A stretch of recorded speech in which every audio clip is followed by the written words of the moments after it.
नमस्कार, मैं रीमा प्रसाद। To the point बात करते हैं कि नीतीश कुमार ने स्पीकर पद से कैसे समझौता कर लिया। क्योंकि गठबंधन की सरकारों में रहते हुए नीतीश कुमार ने बखूबी समझ लिया था कि स्पीकर पद का क्या वैल्यू होता है। अगर सरकार की सेहत पर कोई असर हो, बीच में सरकार गिरने की नौबत हो, नई सरकार के गठन की गुंजाइश बने, तो उसमें सर्वे सर्वा या आप यूं कह सकते हैं कि पावर सेंटर तो स्पीकर ही होता है।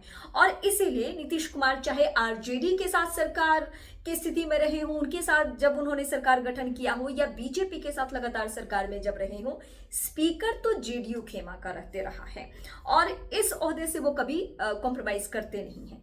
लेकिन इस बार अंदर खाने की खबर यह है कि आनन फानन में चार्टर प्लेन से सीधे संजय झा और ललन सिंह को बुला लिया गया दिल्ली। और दिल्ली बुलाने के पीछे मकसद यही था कि स्पीकर पद इस बार बीजेपी अपने पास चाहती है। सीएम का चेहरा बीजेपी नहीं बदलने जा रही है, अभी तक यही खबर है, नीतीश कुमार ही अगले सीएम होंगे। लेकिन स्पीकर के बारे में ऐसी खबर मिल रही है कि स्पीकर प्रेम कुमार होंगे, जो बीजेपी के बहुत सीनियर लीडर हैं, बहुत कद्दावर लीडर हैं, बहुत पुराने लीडर हैं, मजेबी लीडर आप कह सकते हैं।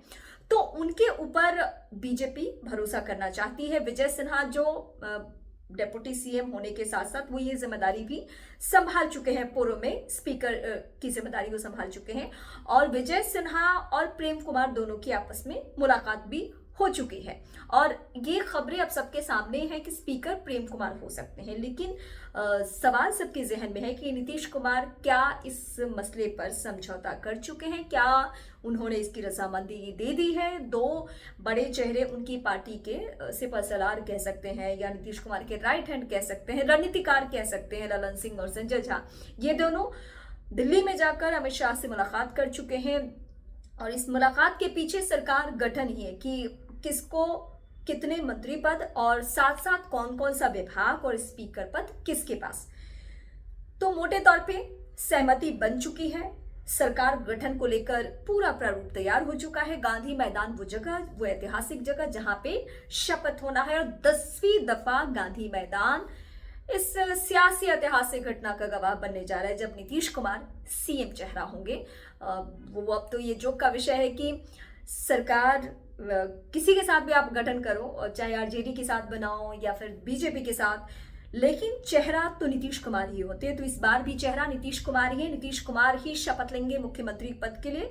लेकिन स्पीकर इस बार बीजेपी के पास, अभी तक की खबर के मुताबिक। और अब देखना होगा कि पोर्टफोलियो बंटवारा जो होता है या किन किन चेहरों को मौका दिया जाता है, किन किन चेहरों पर भरोसा किया जाता है। क्या इस नए माहौल में, यानी जीत का आंकड़ा जब 200 प्लस है, तो क्या कुछ नए चेहरों पर भी प्रयोग किए जाते हैं, और जातीय समीकरण किस तरीके से मंत्रिमंडल में देखे जा रहे हैं, ये सब देखना बहुत दिलचस्प होगा। तो इंतजार अब बहुत ज्यादा करना नहीं है, ये इंतजार खत्म ही होना है। ये सस्पेंस धीरे धीरे खत्म हो रहा है, जैसे स्पीकर से सस्पेंस खत्म हुआ, फिर उसके अलावा एक राजपूत डेप्यूटी सीएम की भी खबर आनी शुरू हो चुकी है कि इस बार विजय सिन्हा को रिप्लेस किया जा सकता है। संभवतः सम्राट चौधरी जहां हैं वहीं पे रहेंगे, उनके पोर्टफोलियो में कोई बदलाव नहीं।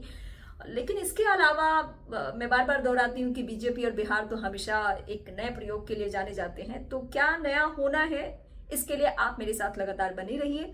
आप मेरे YouTube चैनल को जरूर सब्सक्राइब कीजिए। मुझे आप Facebook पे फॉलो कर सकते हैं, इंस्टा पे फॉलो कर सकते हैं। न्यूज़ के लिए, देश दुनिया की न्यूज़ के लिए, या फिर बिहार की तत्कालीन खबरों